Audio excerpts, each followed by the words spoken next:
Na raw po i-level up ninyo ang pakikipag-argumento, rason sa rason, datos sa datos, hindi puro pamumulitika ang excuse. Okay, oo.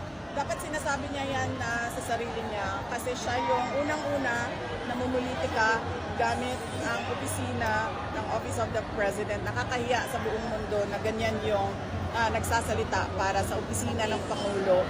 At ano ba yung sinabi niya isa? Sana i-level up nyo raw po ang pakikipag-argumento, rason sa rason, datos sa datos.